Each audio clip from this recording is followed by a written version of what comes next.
Welcome back to the Sleepy Couch. Get comfortable, pull your blanket a little closer, let your shoulders drop, and allow your breathing to slow. Tonight, we are stepping back in time, back to a small apartment in New York City, where 6 friends changed television forever. You do not need to remember any of this. You do not need to stay awake.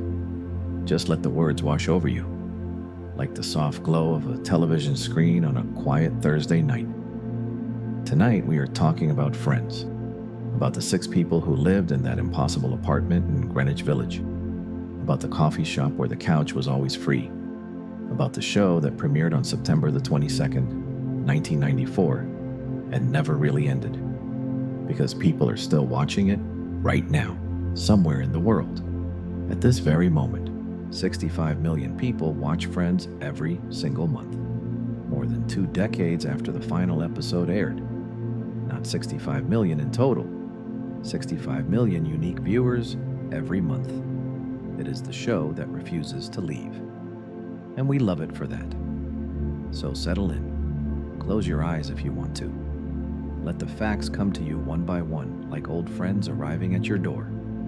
This is the Sleepy Couch, and we will be there for you.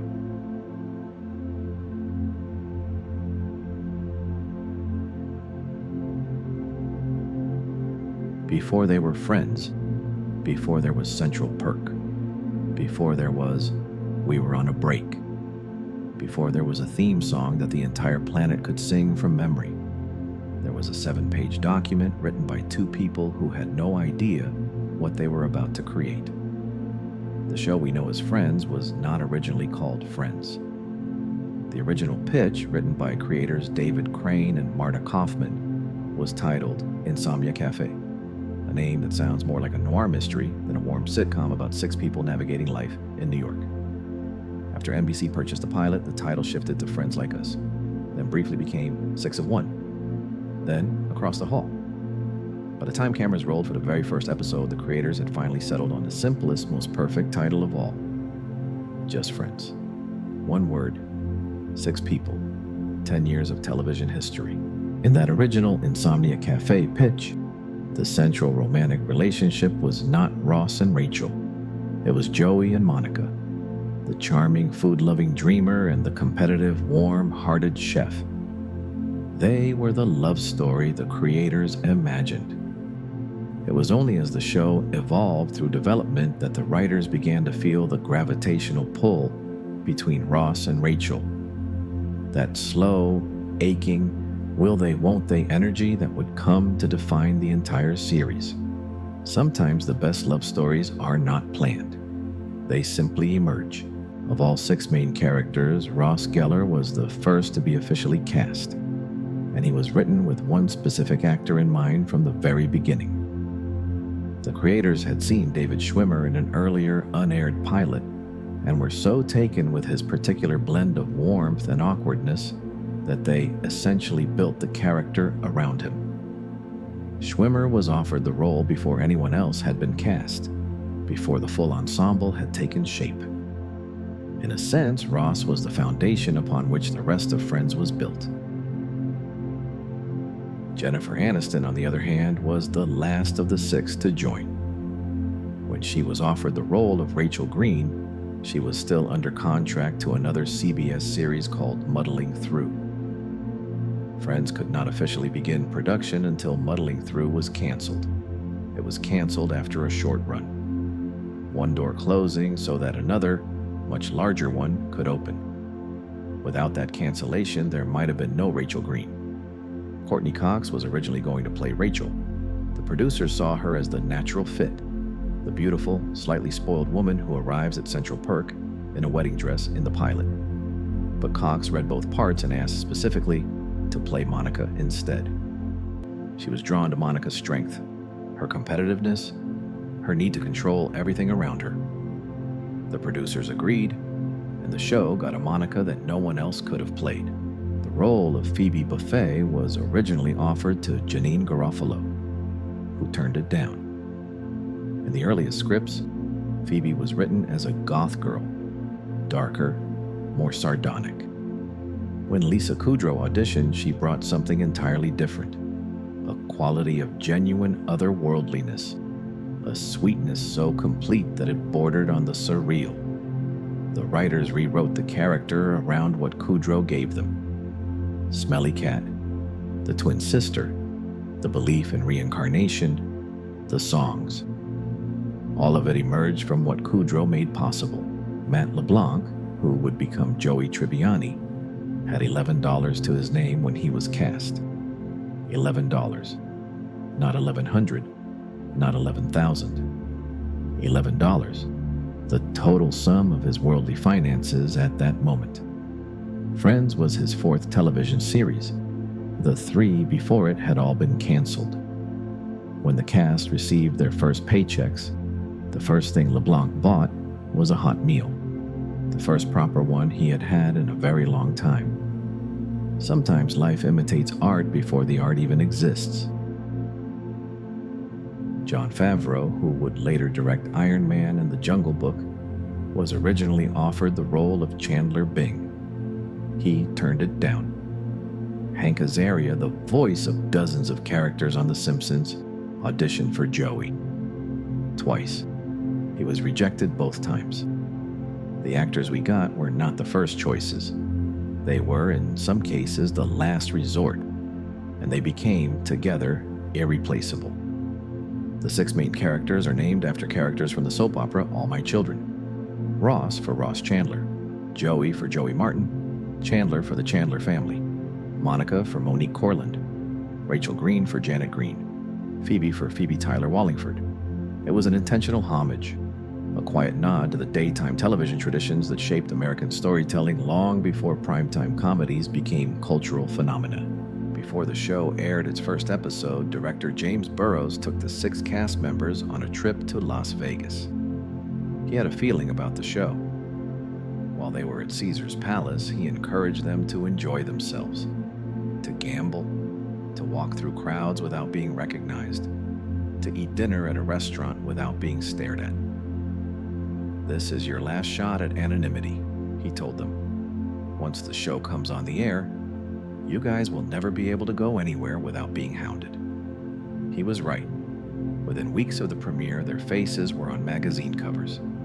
The Vegas trip became, in the cast's collective memory, the last night of their old lives.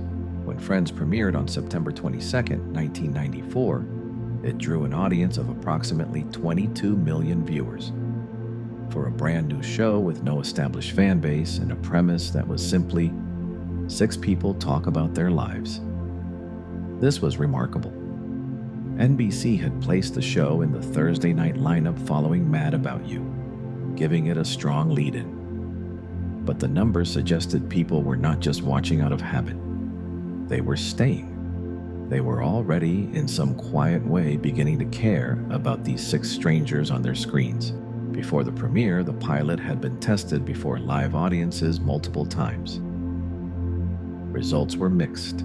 Audiences responded warmly to the characters, but were sometimes uncertain about the show's tone. The creators used this feedback to sharpen the pilot, tightening jokes and clarifying character dynamics.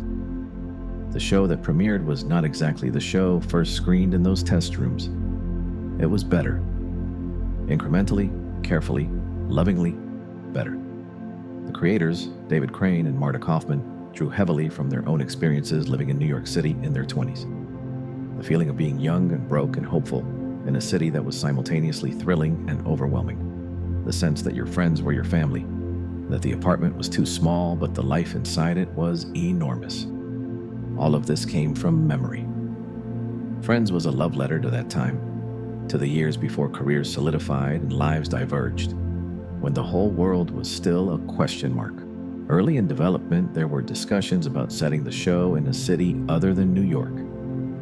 Los Angeles was considered, but the creators felt that New York carried a particular energy, a density of human life and ambition and longing that suited the story they wanted to tell. 6 young people crammed into impossibly large apartments, dreaming impossibly large dreams in the most impossibly alive city in the world. New York was not just a backdrop, it was a character, NBC originally thought the cast was too young and too attractive. The network asked the writers to include an older character, a mentor figure who would provide wisdom and guidance to the 20-somethings at Central Perk. The writers resisted. They argued that the whole point of the show was that these 6 people were figuring out life without a roadmap, without a wise elder to tell them what to do. NBC relented. The show belonged to the young and the uncertain. It always had.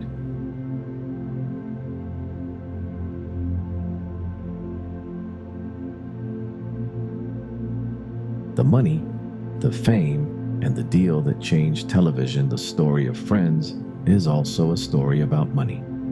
About what happens when 6 relatively unknown actors become, almost overnight, the most famous ensemble in the history of television. And about a decision they made together that had never been made before. During the first season, each cast member earned $22,500 per episode. By the final season, they were each earning $1 million per episode. The journey between those two numbers is one of the most remarkable salary negotiations in the history of entertainment. And it happened because the 6 of them decided, very early on, that they would negotiate as one. In 1997, before the start of the 4th season, the 6 actors banded together to negotiate as a single unit, refusing to accept different pay for different members. It was the first time in the history of American television that an entire ensemble cast had negotiated collectively. Lisa Kudrow later said, "The 6 of us are far stronger than just one person." The precedent they set changed how ensemble casts across the industry approached their contracts from that point forward. The initial inequality had been significant. Jennifer Aniston and David Schwimmer, whose characters anchored the central love story, were paid more. Matt LeBlanc and Lisa Kudrow were paid less.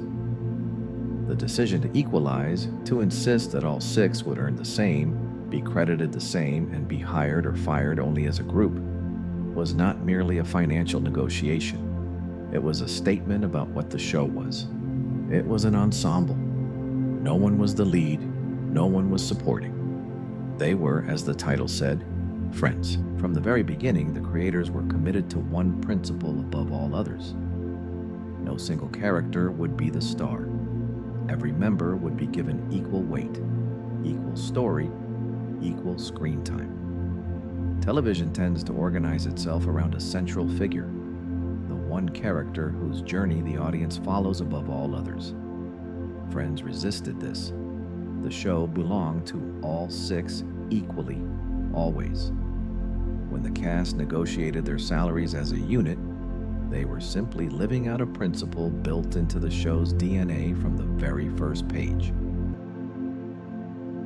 At its peak, Friends generated approximately $1 billion per year for Warner Brothers.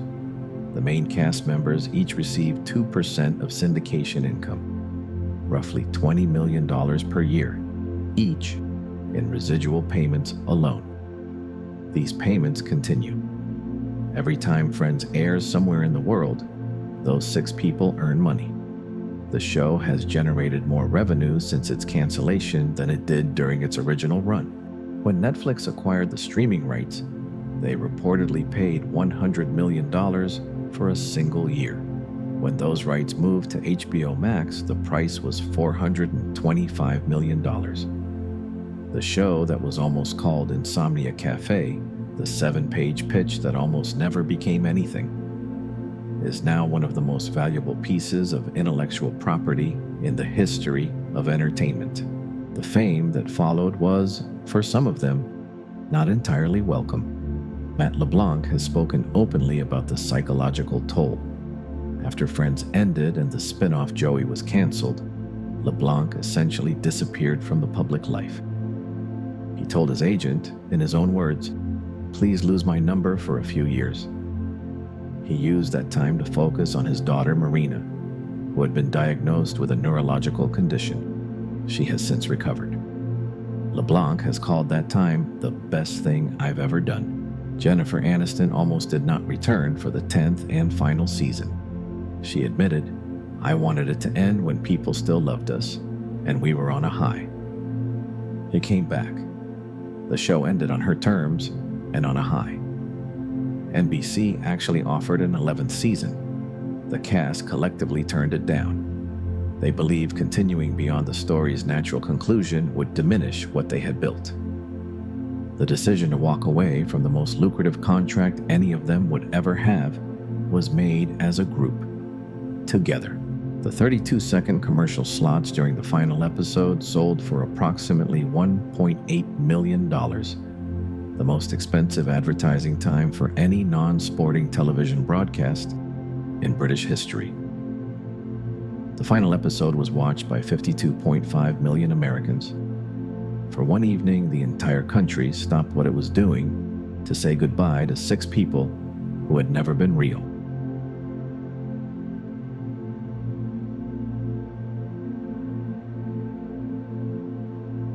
The world they built.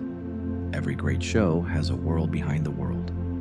The details the audience never sees, but which shape everything they feel. Friends was no different. The set was alive in ways most viewers never knew. The opening credits, the fountain, the umbrellas, the dancing, the clapping, were not filmed in New York City. They were filmed after midnight on the backlot of Warner Brothers Studios in Burbank, California.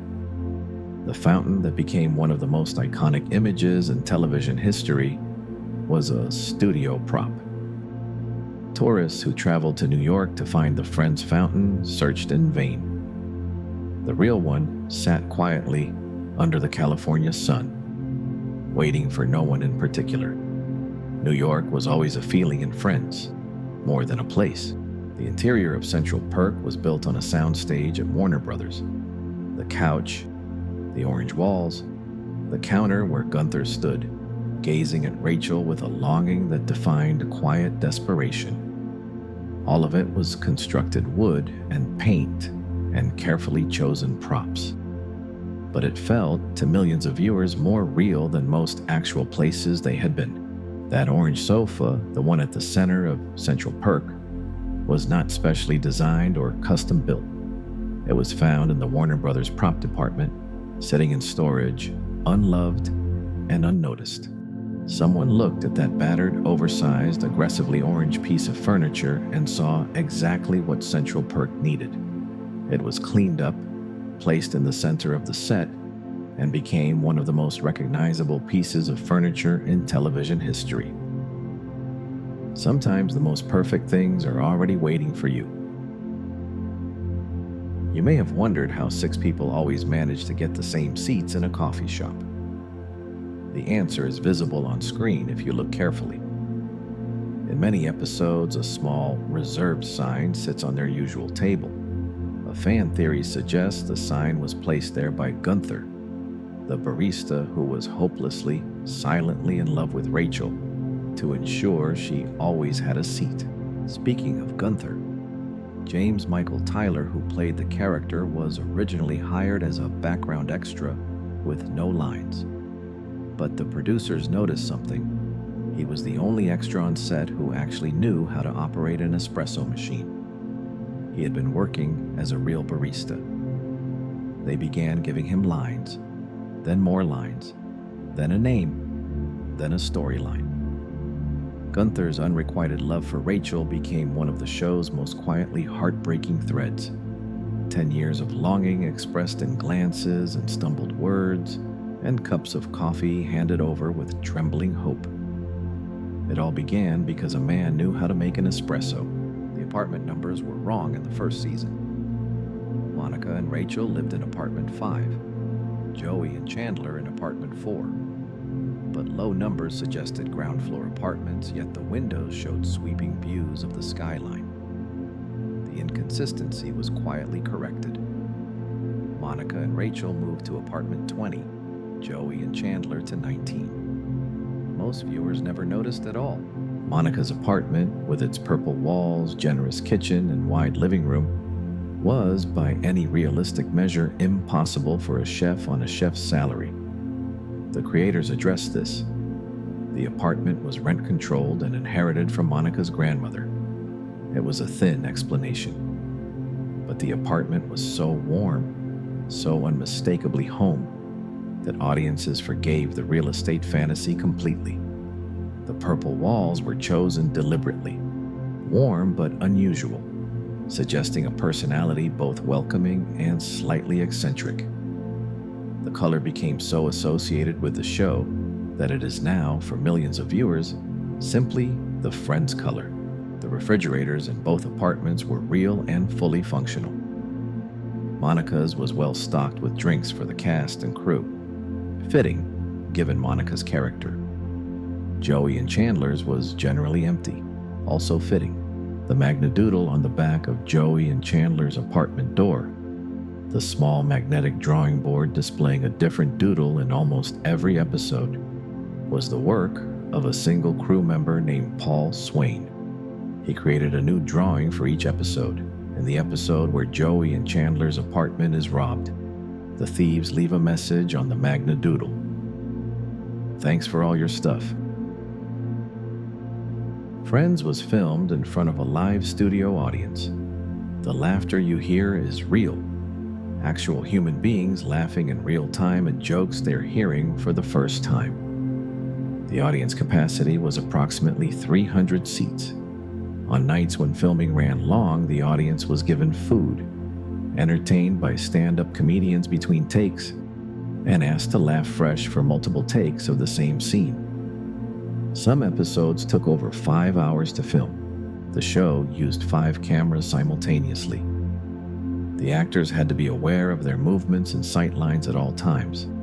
The precision required to perform comedy naturally while hitting marks for 5 camera positions is far more difficult than it appears. The cast made it look effortless. It was not. The writers did not simply hand-finish scripts to the actors. They actively rewrote material on set in real time during filming, adjusting jokes, refining timing, responding to how the live audience reacted to specific lines. If a joke fell flat, the writers would huddle, rewrite, and the actors would perform the new version minutes later.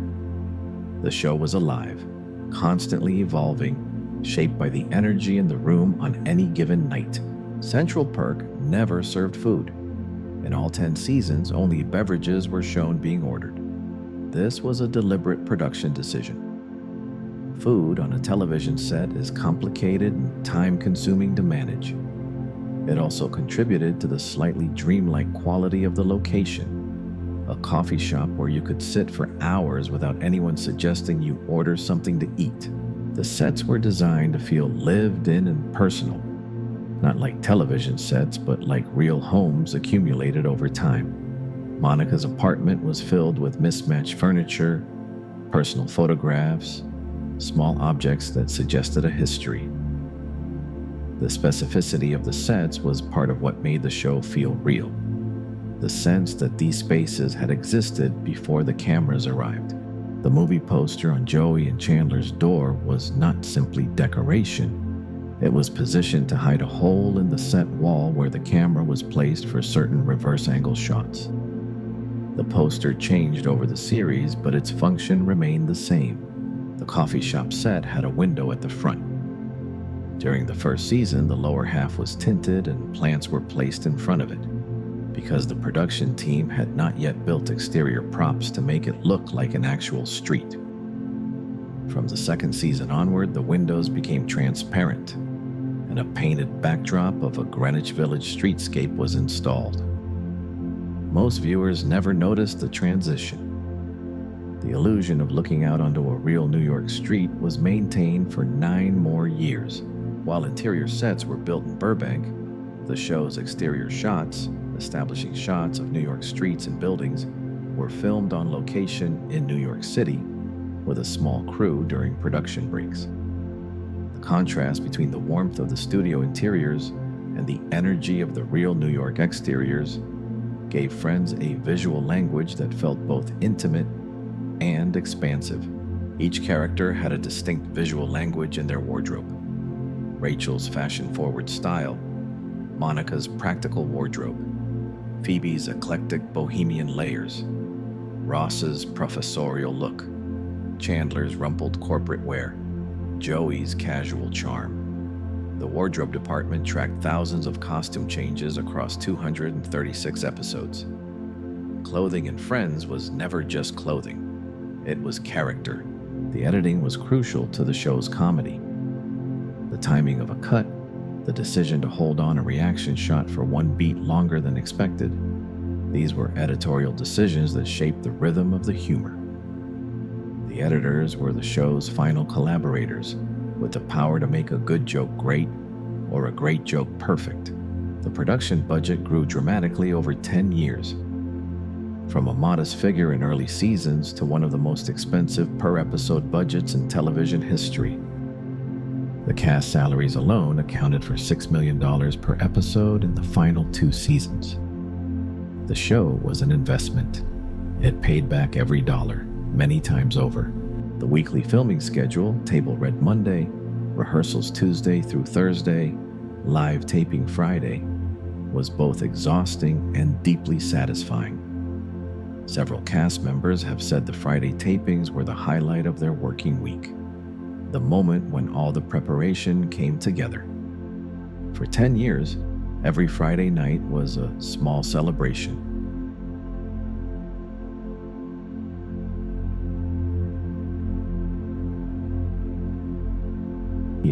The people behind the people. The magic of Friends was never just in the writing. It was in the space between the script and the people who brought it to life. 6 actors who, over 10 years, became so inseparable from their characters that the line between performance and identity blurred in ways none of them had anticipated. Matthew Perry did not simply perform Chandler Bing's jokes. He wrote many of them. Perry frequently rewrote his own punchlines on set, bringing Chandler's sarcasm to life with spontaneous, off-the-cuff humor that the writers had not originally scripted. Cast and crew have said that Perry's improvisational instincts became vital to the show's comedic identity. He was not just reciting lines, he was co-creating the character, joke by joke. Jennifer Aniston hated the Rachel haircut. The layered shoulder-length style that became known simply as the Rachel was one of the most requested hairstyles in salon history. 11 million women in Britain alone admitted to trying the look. But Aniston herself found it nearly impossible to maintain. She described being left with, in her own words, this frizzy mop on my head. She later said she would rather shave her head than ever get the haircut again. The world disagreed. Courtney Cox is actually older than David Schwimmer, despite playing his younger sister on the show. Cox was born in 1964, Schwimmer in 1966.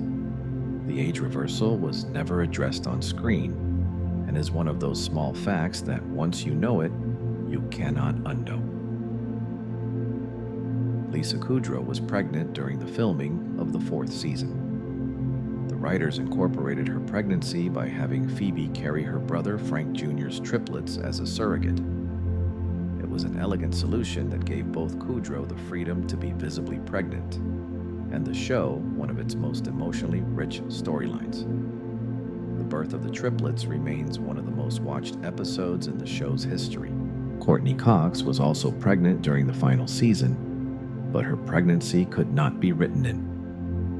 The series had already established that Monica and Chandler were unable to have children, which was central to the final season's adoption storyline. The production hid Cox's pregnancy through costumes, camera angles, and props held at precisely the right height. If you watch the final season knowing this, you can occasionally spot the effort involved. Matt LeBlanc's hair began turning gray early in the show's run. He constantly had to dye it to maintain Joey's appearance of eternal, uncomplicated youth. The name LeBlanc means the white in French, a coincidence the actor has acknowledged with good humor. David Schwimmer directed 10 episodes across the show's run. He was not simply one of its stars. He was, quietly, one of the people shaping how the show looked and felt. The transition from performer to director was seamless because Schwimmer understood, from the inside, the rhythms and vulnerabilities of each character. Joey's catchphrase, "How you doing?" was not written into the script. It emerged organically during filming, a piece of Matt LeBlanc's own comedic instinct that the writers recognized immediately as something special. 3 words, 1 raised eyebrow: infinite charm. LeBlanc never consciously decided to make it a catchphrase. It was simply something Joey would say. Phoebe and Chandler were originally intended to be supporting characters only, comic relief orbiting the more central storylines. It was the strength of Lisa Kudrow and Matthew Perry's performances that convinced the writers to develop them into fully realized characters with their own emotional depth. The show we know, the show in which all 6 characters carry equal weight, exists because 2 actors turned supporting roles into something the writers could not ignore. The writers used a pie chart to track how many lines and jokes each character received in every episode. The goal was balance, ensuring that no single character dominated, that every member of the ensemble had their moment. This mathematical approach to comedy is unusual and reflects the show's commitment to equality. No one was the star. Everyone was. Joey was originally written as somewhat slow but essentially functional. As the show developed, the writers leaned into his particular brand of cheerful, confident obliviousness. And yet Joey was often the wisest person in the room. His emotional intelligence was extraordinary. His loyalty was absolute. His love for his friends was uncomplicated and total. Joey Tribbiani is proof that intelligence takes many forms and that the heart is often smarter than the head. The friendship between Chandler and Joey was one of the most carefully written relationships in the show. Chandler's irony and self-deprecation seemed to have little in common with Joey's sunny warmth. But the writers understood these qualities were complementary, that Chandler needed Joey's uncomplicated love as much as Joey needed Chandler's wit and loyalty. Their friendship was, in many ways, the emotional heart of the show. The foosball table in Joey and Chandler's apartment was real and fully functional. Matthew Perry and Matt LeBlanc became genuinely competitive players over the show's run. The table was a source of real camaraderie on set, a place where the formality of filming dissolved into something playful. When the show ended and the sets were dismantled, it was one of the items cast members reportedly wanted to keep. All 6 main cast members have kissed each other on screen at some point during the series, if you include the alternate timeline episodes. The only pairing that never shared a kiss in the primary storyline was Monica and Phoebe. Every other combination across 236 episodes and 10 years found its moment. Courtney Cox was, by all accounts, the neat freak of the group in real life, just like Monica. She was known on set for cleaning the other cast members' dressing rooms. The overlap between actress and character was so consistent that it became a running joke among the crew. Monica's apartment was the cleanest set on the lot, not because the set designers maintained it, but because Cox could not stop herself from tidying it between takes. Creator Marta Kaufman has acknowledged that Monica Geller drew partly from her own experiences, the competitiveness, the need for order, the deep investment in feeding and caring for the people she loved. Monica's relationship with food, her career as a chef, her compulsive need to cook for her friends, was in part autobiography. The best characters always are. The cast spent significant time together off-screen during the show's peak years, attending events, vacationing, supporting each other through personal difficulties. The closeness audiences perceived was not manufactured. It was real. Before each episode's filming, the 6 cast members would gather in a huddle, a private pre-show ritual in which they wished each other luck and reminded themselves, in some unspoken way, that they were in this together. The huddle was not scripted. It was not required. It was something they chose to do every time for 10 years. until the last time. Lisa Kudrow is the only member of the six to have won a Primetime Emmy Award for her role on the show, Outstanding Supporting Actress, in 1998. The others were nominated but never won. The fact is frequently cited in discussions about the Emmy Awards' sometimes inconsistent relationship with popular television. Ross was married and divorced 3 times, to Carol, to Emily, and to Rachel. Each divorce traced a genuine arc. A man who wanted desperately to be loved, who kept reaching for connection, who kept getting it slightly wrong.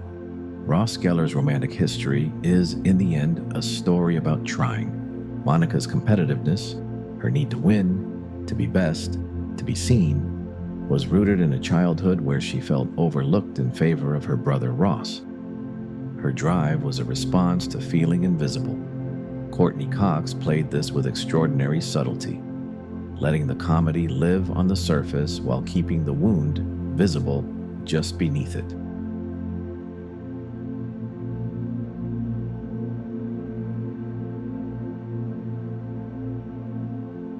The stories behind the stories. Every episode of Friends is a finished thing, polished, timed, performed. But behind every finished thing is a process. Decisions made, options discarded, moments that almost happened differently. Bruce Willis appeared on Friends for free. Perry and Willis had filmed the whole 9 yards together. Perry bet Willis that the film would open at number 1. Willis did not believe it would. It did. Willis lost the bet, appeared in a 3-episode guest arc without accepting a fee, donated his salary to charity, and then won an Emmy for the performance. The single most quoted line in Friends history, "We were on a break," was not invented out of thin air. According to the writers, the argument between Ross and Rachel mirrored a genuine, heated debate in the writers' room itself. The writers were divided. Some felt Ross had done nothing wrong. Others felt the spirit of the relationship demanded more loyalty. No consensus was reached, so the writers did what great writers do with unresolved arguments. They put it on screen and let the audience fight about it instead. 30 years later, the debate continues. When Monica and Chandler first got together in London during Ross's wedding to Emily, the writers initially planned it as a brief comedic fling, a one-time thing to be played for laughs. But the audience responded.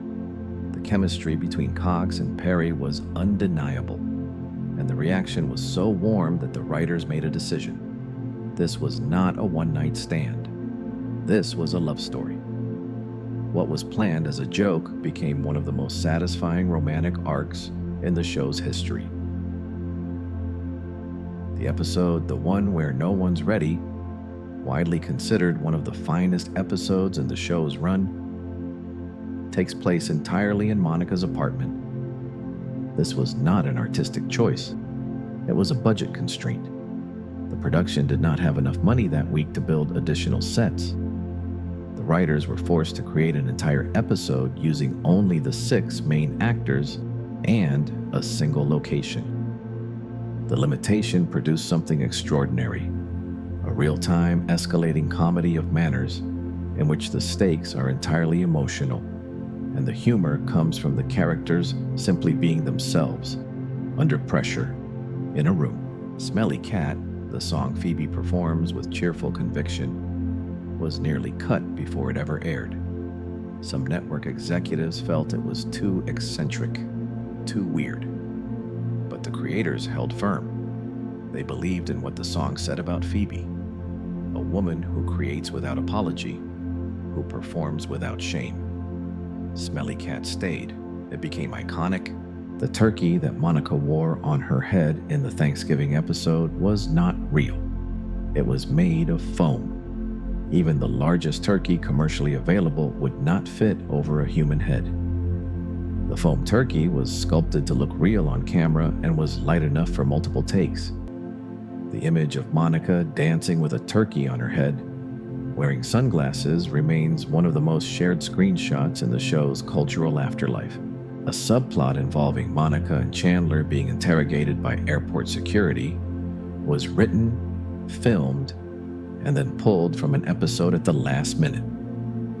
The scenes were removed because the episode was scheduled to air just a few weeks after September 11, 2001. Airport security humor was no longer appropriate. The scenes were never broadcast. Marcel the Monkey was written out because filming with a live monkey became too time-consuming and unpredictable. Scenes that should have taken minutes stretched into hours. In one incident, the monkey threw a bra at Jennifer Aniston instead of handing it to someone. Aniston has described working with Marcel as one of the more challenging experiences of her career, and she has not done so with excessive fondness. The love story between Rachel and Joey, introduced in later seasons, was badly received. Many writers did not like it. Members of the cast were reportedly uncomfortable with it. The audience confirmed the skepticism. The pairing is now widely regarded as one of the show's few significant missteps.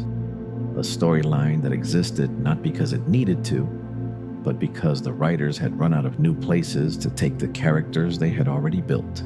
The show's theme song, "I'll Be There For You" by the Rembrandts, became a #1 single, staying on the American charts for 8 consecutive weeks. The song was originally written as a shorter piece for the opening credits only. When it became clear the track had commercial potential, a full-length version was recorded.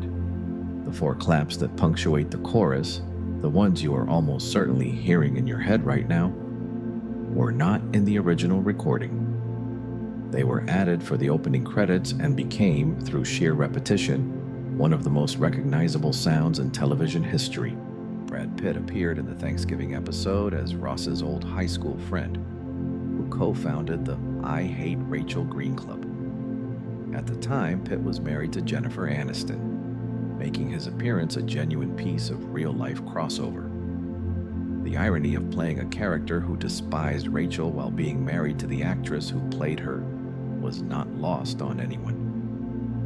Pitt threw himself into the role with visible delight, and the episode became one of the most beloved Thanksgiving installments. The Thanksgiving episodes, in fact, became an annual tradition, one per season, each a self-contained comedy of errors.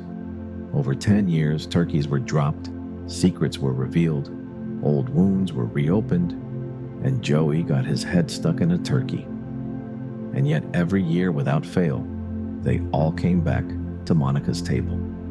The Thanksgiving episodes were the show's annual reminder that family is not about perfection. It is about showing up. Tom Selleck brought effortless charm as Richard Perk, Monica's older love interest. His chemistry with Courtney Cox was immediate. Richard was never a villain. He was a genuinely good man who loved Monica at the wrong time. Selleck made you feel every bit of that. There were moments when his scheduling was uncertain and other actors were briefly considered. But Selleck committed, and the show was better for it. Over 10 seasons, Friends attracted an extraordinary roster of guest stars. Reese Witherspoon as Rachel's sister Jill, Julia Roberts as Chandler's childhood friend, Bruce Willis as the father of Ross's girlfriend, Danny DeVito as a stripper at Phoebe's bachelorette party, Winona Ryder as Rachel's college sorority friend, Ben Stiller as a man with an anger management problem who screams at a small bird. The guest roster reads like a who's who of late 90s and early 2000s Hollywood. Friends was, for a decade, the place where celebrities came to play. Almost everyone said yes. Despite the enormous budgets, many celebrity guest stars were paid at or near union scale, the standard minimum rate. They came not for the money, but for the experience, for the chance to perform in front of a live audience, to be part of something beloved. The show's reputation for being a genuinely pleasant place to work was one of its most powerful recruiting tools. Lisa Kudrow was genuinely terrified of the duck. Joey and Chandler's apartment was home to a chick and a duck, and the duck caused Kudrow significant anxiety. She had a genuine documented fear of birds. Filming scenes that required her to be near the duck was a source of real stress. She handled it with grace, quietly, professionally. Phoebe would have simply talked to the duck until it felt better. Lisa Kudrow took a slightly different approach. Phoebe's twin sister Ursula, also played by Lisa Kudrow, had first appeared on the NBC sitcom Mad About You before being incorporated into the Friends universe. The crossover was one of the more inventive pieces of network television world-building of the 90s. Where Phoebe was warm and generous, Ursula was cold and self-absorbed, a dark mirror of the same face. The writers consulted real experts for storylines touching on medicine, law, and specialized fields. Ross's paleontology career, Monica's culinary work, Chandler's corporate life, all informed by research. The commitment to getting details right, at least in broad strokes, gave the characters' professional lives a credibility audiences could feel even when they could not articulate it. The show's humor was rooted in recognition, in the audience's ability to see themselves. The anxiety of a first date, the awkwardness of running into an ex, the terror of a job interview. These were not exotic experiences. They were the texture of ordinary life, rendered with enough specificity and warmth to feel both familiar and fresh. That is the difference between comedy that lasts and comedy that does not.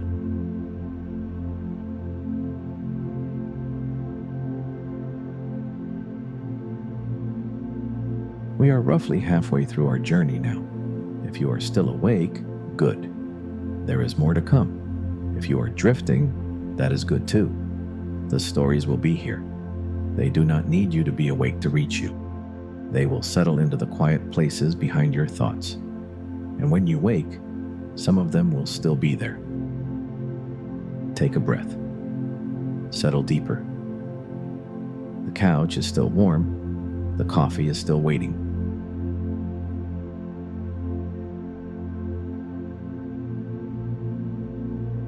The quiet truths.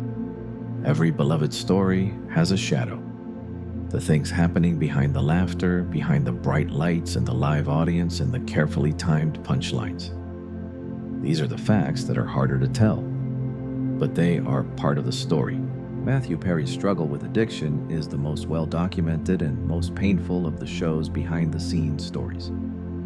During the show's run, Perry battled severe addiction to alcohol and prescription drugs, a struggle he later described in his memoir with extraordinary honesty. There were seasons where his weight fluctuated visibly, episode to episode, as his health rose and fell. He later admitted that he has no memory of filming 3 entire seasons. 3 years of work, hundreds of scenes, performances that brought joy to millions, and the man who gave them cannot recall making them. Perry's lowest point came in 2001, when pancreatitis nearly killed him. He got sober and remained sober for over 2 decades. In 2022, he released a memoir called Friends, Lovers, and the Big Terrible Thing, a book that is, by turns, very funny and very difficult to read. He wrote it because he believed his experience could help someone else. However deep it went for me, and how dark it went for me, he said, that will help somebody who got that dark. Matthew Perry died on October 28, 2023. He was 54 years old. The world's response was immediate and enormous, not because a celebrity had died, but because Chandler Bing had been, for millions of people, the person who made them laugh when they most needed to. His 5 castmates released a joint statement remarkable for its simplicity and grief. They did not speak as former colleagues. They spoke as friends.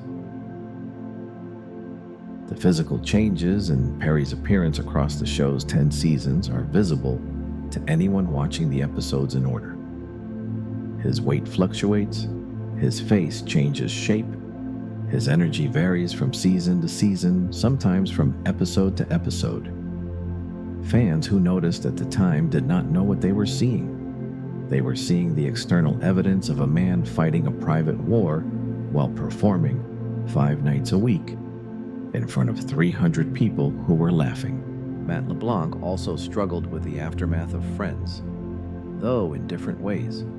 After the show ended and the spin-off Joey was canceled, LeBlanc retreated from public life entirely.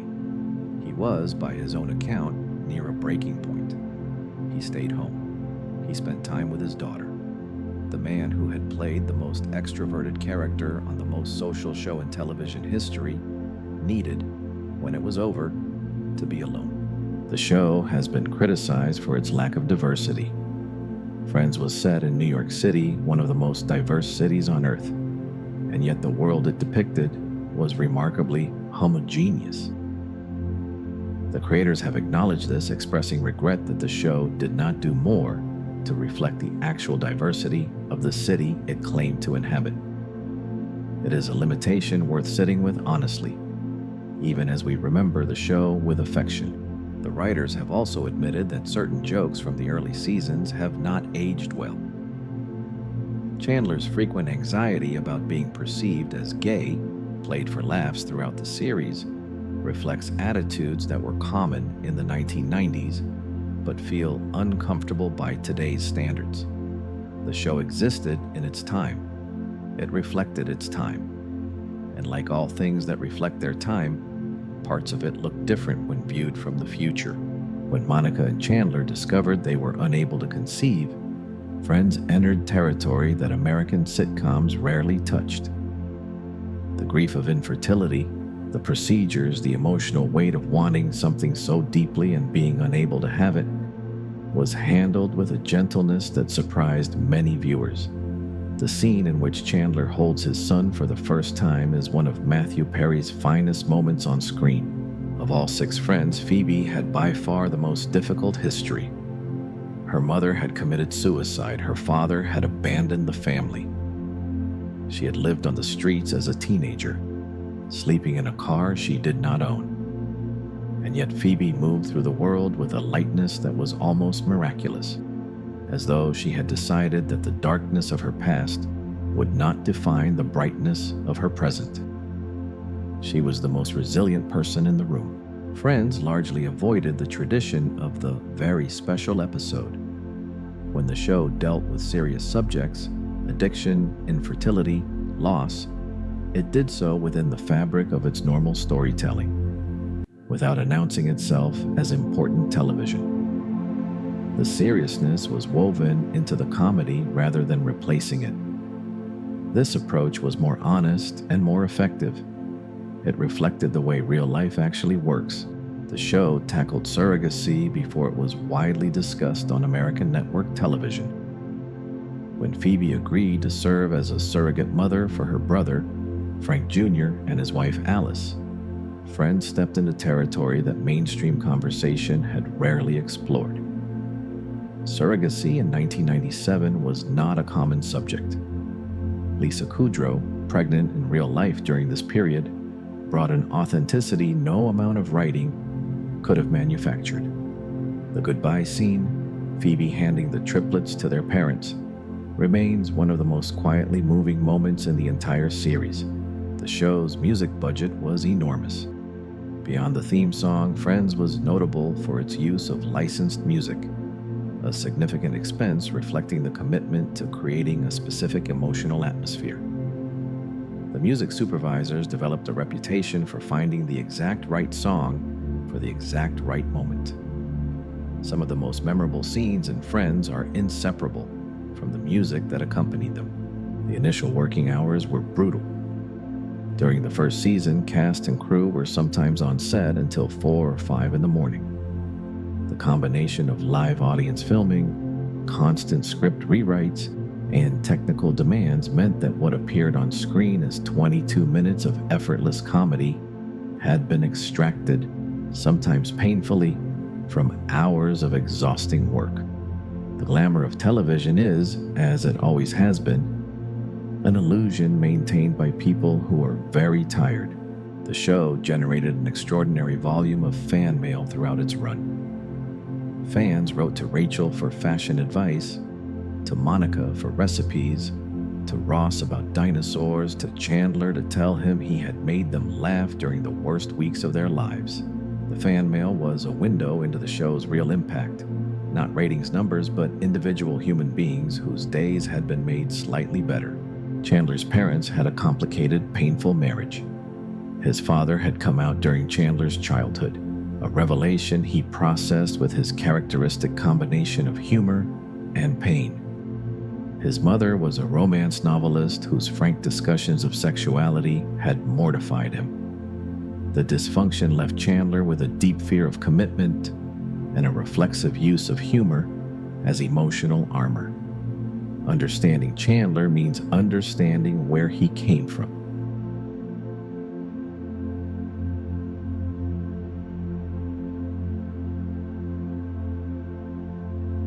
The hidden details. Every episode title in the series begins with the words, "the one where," or "the one with." This was a deliberate choice, inspired by the way real viewers actually refer to episodes. No one remembers official titles. Everyone remembers what happened. The one where everybody finds out. The one with the prom video. The naming convention was an acknowledgement that the audience's memory, messy, emotional, built around moments rather than titles, was the truest way to catalog a story about friendship.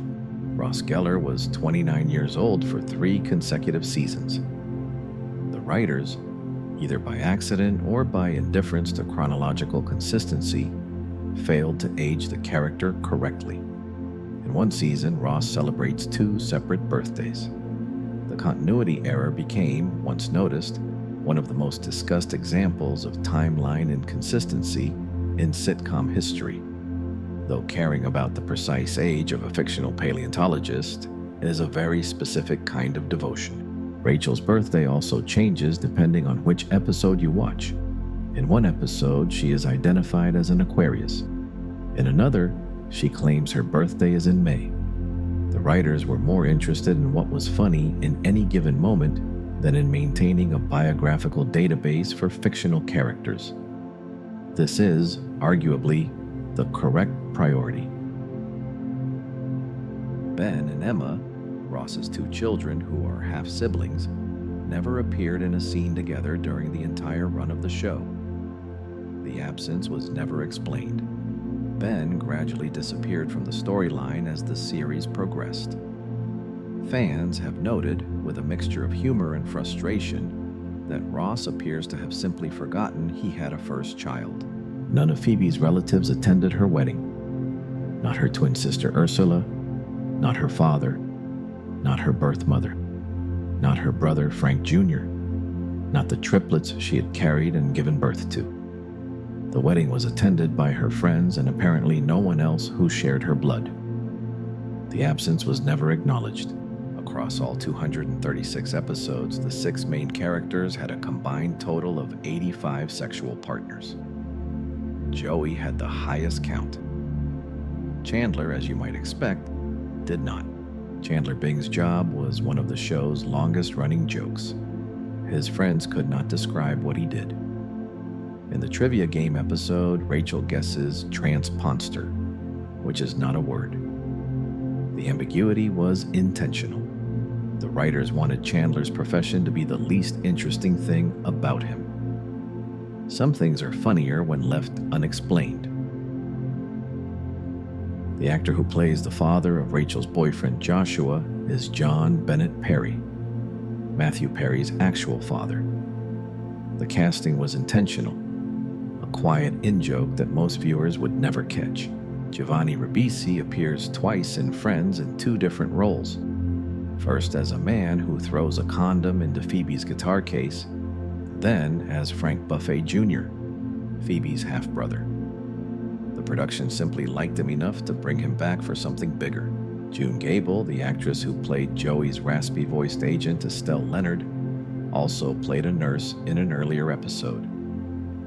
The dual casting was never acknowledged on screen. Cole Sprouse, who would later become famous as Jughead Jones in Riverdale, played Ross's son Ben in the later seasons. He was a child actor at the time, sharing the role with his twin brother Dylan. The writers kept a detailed document tracking established facts about each character.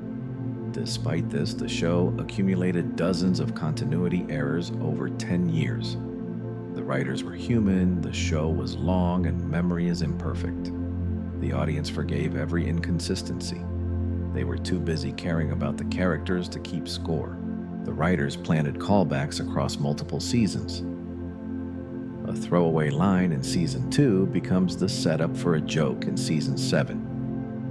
These callbacks gave the show a texture of depth, the sense that this world had a real history, that nothing was forgotten, that everything mattered.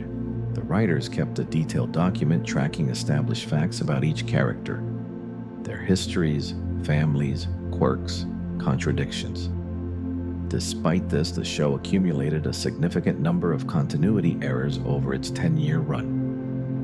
Monica's apartment changes subtly over the course of the series. Walls move, doors appear and disappear. The layout of the kitchen shifts between seasons. The most dramatic change is the discovery of Monica's secret closet, a room crammed with clutter and chaos that contradicts everything we know about her obsessive neatness. The closet appears in only one episode.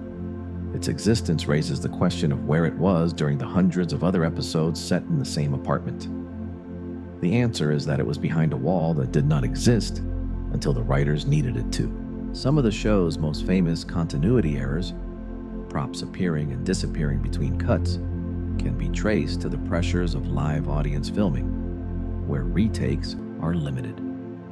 Years later, entire YouTube channels were devoted to cataloging every mistake, a strange, affectionate form of devotion. Lisa Kudrow and Matt LeBlanc once pitched the writers a storyline in which Phoebe and Joey would be revealed to have been secretly sleeping together throughout the entire series, meeting up occasionally off-screen for casual encounters. The writers turned it down, arguing it did not fit the tone.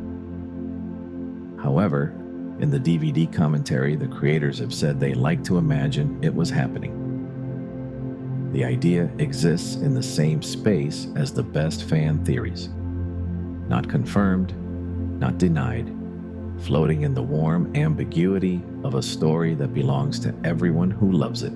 The show treated Ross's intellectual life with more respect than many sitcoms offer their smart characters. His passion for paleontology was real and specific. His excitement about science and the deep past of the Earth was played not as a punchline, but as a genuine character trait, one that made him both endearing and occasionally exhausting. Ross Geller loved what he loved without apology. That too is a form of courage. The relationship between Rachel and Monica was the show's emotional foundation. They had known each other since high school. They had shared an apartment, shared secrets, shared the ordinary and extraordinary moments of their adult lives. Their friendship was the show's most stable relationship, never seriously threatened, never dramatically disrupted. Simply there, warm and constant, like the purple walls of the apartment they shared. Each season had a distinct emotional quality. Looking back across the 10 seasons, each has its own texture. The early seasons are about figuring out who you are. The middle seasons are about choosing, the decisions that define a life. The later seasons are about arriving, the bittersweet realization that the future you have been moving toward is now the present. The show's emotional arc was not always consciously planned, but it was real. Ugly Naked Guy, the neighbor visible from Monica's window, referenced throughout the series, never seen clearly, remained one of the show's longest-running background jokes. In Season 5, Ross moved into his apartment, but even then the character remained more suggested than seen. Some mysteries are funnier unsolved.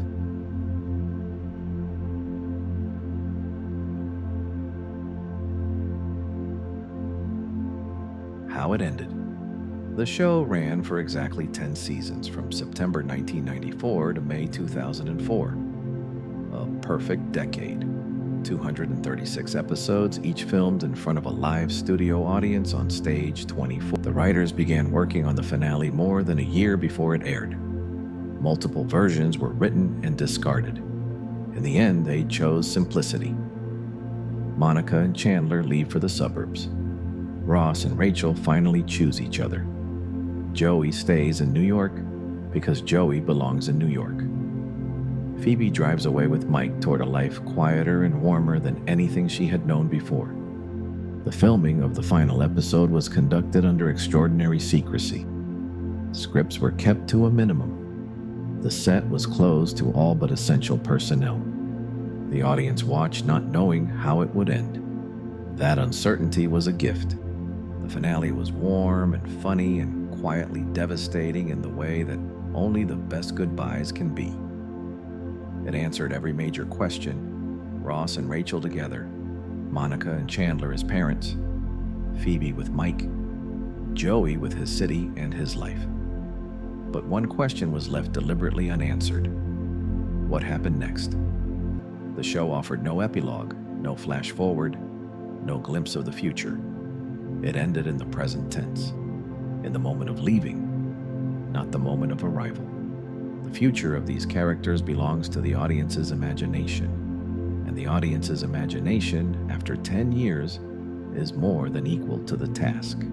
For several of the most significant scenes, multiple endings were filmed, keeping the final outcome secret until broadcast.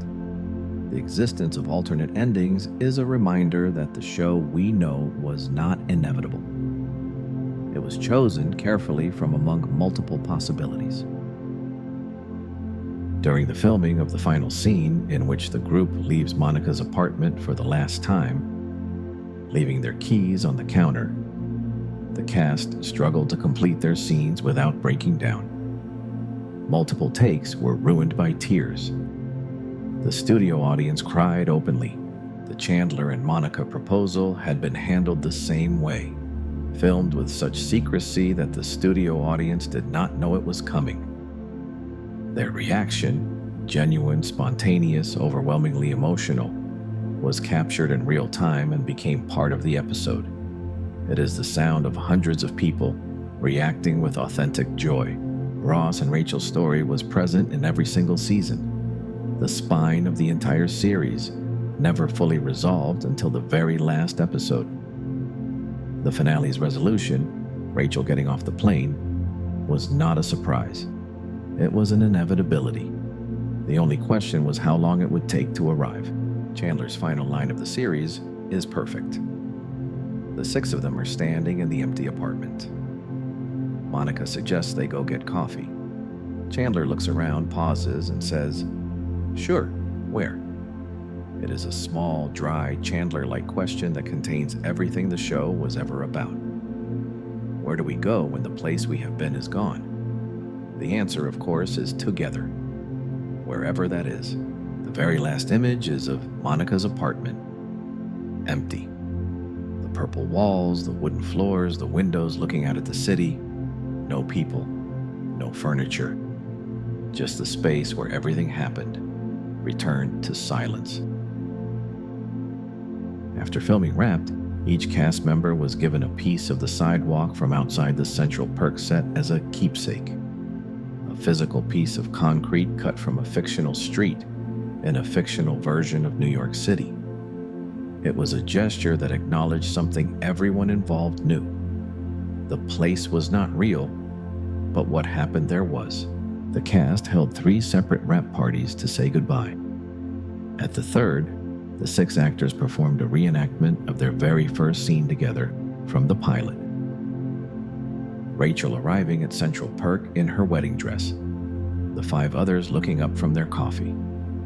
One last time, for themselves.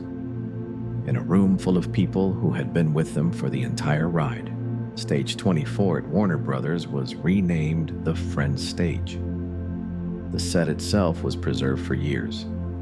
Visitors could sit on the orange sofa, stand in Monica's kitchen, look out the window at the skyline that was always a painted backdrop. It is a place where a particular kind of magic was made, and the walls remember it.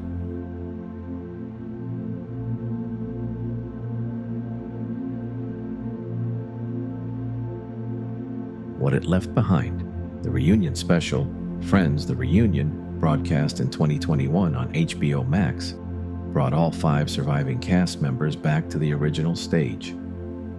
They walked through the rebuilt sets. They sat on the couch.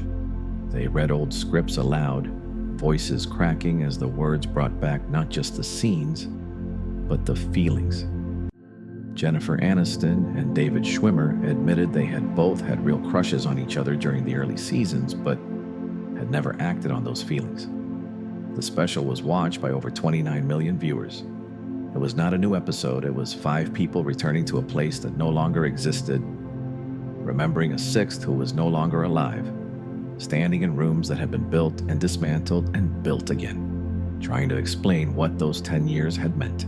The show surged in popularity during the COVID-19 pandemic. Streaming platforms reported dramatic increases as people confined to their homes returned to something familiar. The show's themes, friendship, togetherness, the warmth of a shared space, resonated with particular force during a period when those things were suddenly, painfully unavailable. Friends became, for many people, a form of company during the loneliest months of recent memory. There are people who were not alive when Friends first aired who now watch it as their comfort show. The audience is not shrinking, it is growing.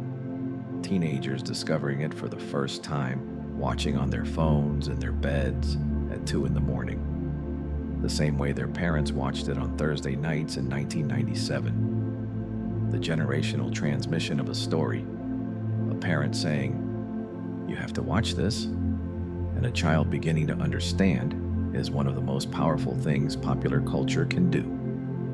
Friends has done it across 3 generations and counting. The show inspired an entire generation of sitcoms. The ensemble social comedy, the will they won't they romantic tension, the coffee shop as communal gathering place. These became templates that dozens of subsequent shows borrowed from. How I Met Your Mother, New Girl, The Big Bang Theory. All of them carry the fingerprints of Friends in their DNA. Chandler Bing, with his deflective sarcasm, his fear of emotional vulnerability, his habit of making jokes when sincerity was called for, became one of the most influential comedic archetypes of the 90s and 2000s. A generation of television writers carried Chandler's DNA into the characters they created. He was not just a character, he was a way of being funny that an entire generation recognized as their own. Rachel Green underwent the most dramatic transformation of all 6 characters. She arrived in the pilot as a runaway bride, pampered, dependent, without professional skills. She left in the finale as a successful fashion executive, a mother, a woman who had built her own life from scratch, and then, finally, chosen love on her own terms. She was the show's most complete portrait of a person becoming who they were meant to be. The show contributed phrases to everyday English that remain in common use decades later. We were on a break. How you doing? Could this be any more? These phrases entered the language so thoroughly that many people who use them have no conscious awareness of their origin. Language absorbs the things that resonate. The fact that Friends contributed so many is a measure of how deeply it penetrated the culture. The show's quietest moments were often its most powerful. Monica and Chandler discovering they cannot have children. Rachel getting off the plane. Phoebe singing to her brother's newborn triplets. These moments worked not because they were funny, but because they were true. Because the show had spent years building the emotional foundation that made them land with such weight. In 10 seasons, not a single main character died. This was a deliberate creative choice, a reflection of the show's fundamental commitment to warmth and hope. The decision to keep all 6 alive was its most optimistic statement. The belief that the people you love can stay, that the group can hold together, that the story does not have to end in loss. Gunther spent 10 years loving Rachel from behind the counter, quietly, persistently, without expectation. In the finale, he told her how he felt, simply, directly, and she thanked him, and she left. His unrequited love was resolved not with a happy ending, but with honesty and dignity. The acknowledgement that some loves are not returned, and that this does not make them less real. In 2014, to celebrate the 20th anniversary, Warner Brothers opened a temporary pop-up Central Perk coffee shop in New York City, a faithful recreation of the set, complete with the orange sofa and a working espresso machine. The line to get in stretched around the block. People waited for hours. For a few weeks, in a small storefront in Soho, the fantasy of friends became briefly, beautifully real. The desire to physically occupy a fictional space, to sit on a sofa from a television show, to hold a coffee cup in the same position a character once held one, speaks to something about the relationship between audiences and stories that goes beyond entertainment. It is closer to pilgrimage. The show has been translated into dozens of languages and broadcast in over 100 countries. In many of those countries, the dubbed versions of the characters have become cultural figures in their own right. Recognizable voices that carry the same emotional weight as the originals. Friends is one of those rare cultural products that has genuinely transcended language. The jokes land differently in German, in Japanese, and Portuguese. But the feeling underneath them, the feeling of being young and uncertain, and surrounded by people who will not let you fall, translates perfectly. The show's greatest achievement was something that cannot be measured in ratings or revenue. It was the simple, profound act of making people feel less alone. For 10 years and then for decades afterward, the show offered a particular kind of company.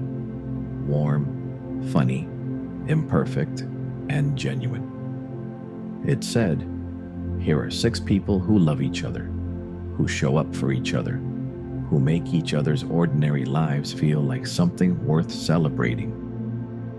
And it said, "You can have this too. Not the apartment, not the coffee shop, not the perfectly timed punchline, but the feeling underneath all of it, the feeling of being known, the feeling of belonging."